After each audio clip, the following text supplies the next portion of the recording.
Hi friends, welcome to Soundarya Soumiyam channel. இன்றைக்கி பார்க்க போகிறது இன்ஸ்டண்ட்டான ரவையை வச்சு நம்ம எப்படி சூப்பராக ஒரு ஸ்நாக்ஸ் செய்ய போகிறோன்றதை பார்க்க போகிறோம். வாங்க வீடியோக்குள்ளே போகலாம். வீடியோக்குள்ளே போகிறதுக்கு முன்னாடி நம்ம சேனலுக்கு சப்ஸ்கிரைப் பண்ணாதவங்களா சப்ஸ்கிரைப் பண்ணுங்கள், லைக் பண்ணுங்கள், ஷேர் பண்ணுங்கள். கண்டிப்பாக பெல் ஐக்கானை கிளிக் பண்ணி வச்சுக்கோங்க. அப்போ தான் நாங்கள் போடுற வீடியோ முன்னாடியே உங்களுக்கு சேரும்.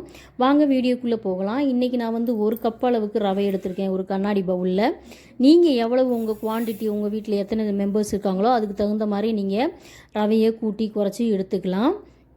இது ரொம்ப டேஸ்ட்டான ஸ்நாக்ஸு. நம்ம அதிகமாக செஞ்சாலும் காலியாகிடும். இப்போ இதுக்கு தேவையான நான் தயிர் 1/4 கப் அளவுக்கு எடுத்திருக்கேன். ஃப்ரெஷ்ஷான தயிர். ரொம்ப புளிப்பாக இருந்தால் நல்லா இருக்காது. அப்புறம் ஸ்நாக்ஸ் ரொம்ப புளிப்புத்தன்மை இருக்கும், அந்த டேஸ்ட்டே இருக்காது. அதனால் ஃப்ரெஷ்ஷான தயிராக ஊற்றிக்கங்க. கொஞ்சம் தண்ணியும் நான் ஆட் பண்ணிக்கிறேன். இதில் நம்ம ரெண்டுமே ஆட் பண்ணியிருக்கோம். ஏன் நீங்கள் தயிர் ஊற்றுறீங்க அப்படின்னு கேள்வி கேட்கலாம்.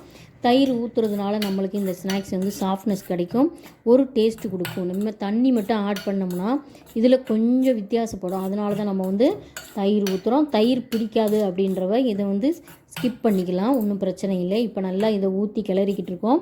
உங்களுக்கு ஒரு சந்தேகம் ஏற்படலாம், இது என்ன தண்ணியாக இருக்குது, என்ன பண்ணுறது அப்படின்னு பார்க்கலாம். இது தண்ணியாகலாம் இல்லை, கரெக்டாக தான் இருக்குது. அப்படியே தண்ணியாகவே இருந்தாலும் இதை நம்ம ஒரு 10 இல்லைன்னா 15 நிமிஷம் நம்ம இதை ஊற வைப்போம், ரெஸ்ட்டில் விடுவோம். அப்போ இந்த தண்ணியெல்லாம் நல்லா இந்த ரவை நல்லா அப்சர்வ் பண்ணிக்கிறோம். ரவை எப்பயுமே தண்ணியை நல்லா உள்வாங்கக்கூடிய ஒரு பொருள் தான் அது. அதனால் தண்ணியாக இருந்தாலும் நீங்கள் பிரச்சனை இல்லை, பயப்பட வேணாம். அப்படியே அதிக தண்ணியாக இருக்குது அப்படின்னு உங்களுக்கு சந்தேகமாக வந்தாலும் நீங்கள் அதை ஒரு ஸ்பூன் இந்த அரிசி மாவு போட்டு நம்ம மேனேஜ் பண்ணிக்கலாம். இப்போது ஒரு 10 நிமிஷம் நம்ம மூடி வச்சு எடுத்தாச்சு. பாருங்கள், ஊற்றின தண்ணி எதுவுமே இல்லை. பாருங்கள், முன்ன ஃப்ரீயாக நம்ம கிளறினோமா அந்த ஸ்பூனை வச்சு. இப்போ பாருங்கள், ஹார்டாக இருக்குது. ஏன்னு கேட்டிங்கன்னா ஊற்றின தண்ணி எல்லாமே தயிர் எல்லாத்தையுமே அப்சர்வ் பண்ணி நல்லா ஊறி இருக்குது, அதுதான் விஷயம். இப்போ நம்ம இதுக்கு தேவையான வெங்காயம், பச்சை மிளகா, கருவேப்பிலை எல்லாமே, கொத்தமல்லி எல்லாமே நான் வெட்டி வச்சுருக்கிறேன். அதை சேர்த்து நம்ம நல்லா பெசரி எடுத்துக்கலாம். இது நம்ம டீ போடுற டைமில் சட்டுன்னு செய்யக்கூடிய ஒரு ஸ்நாக்ஸு. இதுக்கு அதிக காசும் செலவு கிடையாது, அதிக நேரமும் செலவு கிடையாது. சட்டுன்னு செய்யக்கூடியது, ஆனால் ரொம்ப டேஸ்டான ஒரு ஸ்நாக்ஸு. இப்போ இது நீங்கள் எல்லாருமே இதை ட்ரை பண்ணி பார்க்கணும். ஸ்கூல் விட்டு வர்ற குழந்தைங்களுக்கு டீ போட்டு கொடுக்குற நேரத்தில் அந்த டீ கொதிக்கிறதுக்குள்ளேயுமே நம்ம இதை ரெடி பண்ணிடலாம். நம்ம இது வீடியோன்றதுனால கொஞ்சம் நேரம் கொஞ்சம் எக்ஸ்டர்னாக போய்கிட்டு இருக்குது. ஆனால் இது நம்ம லைவில் பண்ணோம்னா இது கொஞ்சம் நேரத்திலே பண்ணிடலாம். இதுக்கு தேவையான சால்ட்டு போட்டுக்கலாம். இந்த மாதிரி வகைகளுக்கு சால்ட்டு தான் போடணும், கல் உப்பு போட்டிங்கன்னா கரையாது. இப்போ நல்லா போட்டுட்டு ஸ்பூனால் நல்லா கிளறிக்கிட்டு இருக்கேன். இதை ஸ்பூனால் ஒரு கிளறிட்டு ஒரு கைகளாலேயும் நம்ம பெசர்னா தான் இது நல்லா மிங்கிளாகி நம்மளுக்கு ஒரு ஸ்நாக்ஸ் நல்லா ரெடியாகும். ஏன்னு கேட்டிங்கன்னா இதில் நம்ம எந்த ஒரு மாவுமே ஆட் பண்ணலை.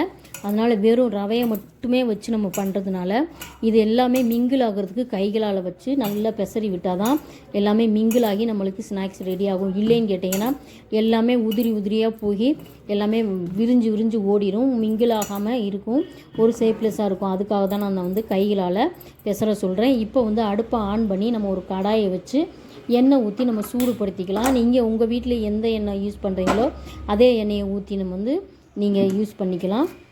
இப்போ கடாயை வச்சாச்சு. இதுக்கு தேவையான எண்ணெய் ஊற்றிக்கலாம்.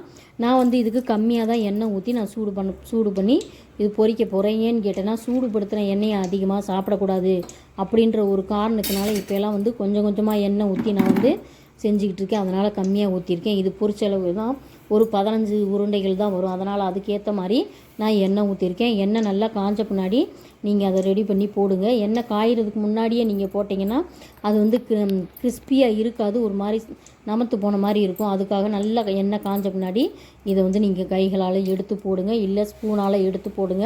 நான் 2 முறைகளையுமே உங்களுக்கு காமிச்சிருக்கேன். கைகளில் எடுத்து போடுறதையும் காமிச்சிருக்கேன், ஸ்பூனால் எடுத்து போடுறதையும் உங்களுக்கு காமிச்சிருக்கேன். அதனால் நீங்கள் ரெண்டையுமே பார்த்துக்கோங்க எப்படி போடுறதுன்னு. இப்போ நல்லா எண்ணெய் காஞ்சிருச்சு. இந்த டைமில் நம்ம நான் கைகளால் ஒரு ஷேப்லெஸ்ஸான ஒரு வடிவத்தில் நான் போட்டிருக்கேன். உருண்டைகளாக போடலை, ஷேப்லெஸ்ஸான ஒரு வடிவம், அதாவது கொழுக்கட்டை மாதிரியும் இல்லாமல் உருண்டையாகவும் இல்லாமல் எடுத்து போடுறேன். இப்போ இதை எடுத்த பின்னாடி நான் ஸ்பூனில் எப்படி எடுத்து போடுறதுன்றதையும் காமிச்சிக்கிட்டு இருக்கேன்.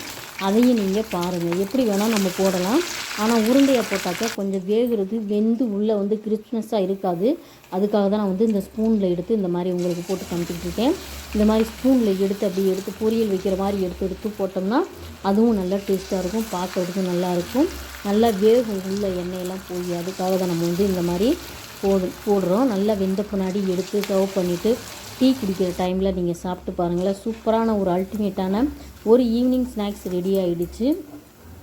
சட்டுன்னு செய்யக்கூடிய இந்த ரவையை வச்சு ஒரே ஒரு கப் ரவை இருந்தால் போதும், நம்ம சட்டுன்னு செஞ்சிடலாம் இந்த ஈவினிங் ஸ்நாக்ஸை. இதை நீங்களும் உங்கள் வீட்டில் உங்கள் குழந்தைங்களுக்கு, ஸ்கூல் விட்டு வர்ற குழந்தைங்களுக்கு உடனடியாக செஞ்சு கொடுத்து நீங்களும் சந்தோஷமாக பரிமாறுங்க.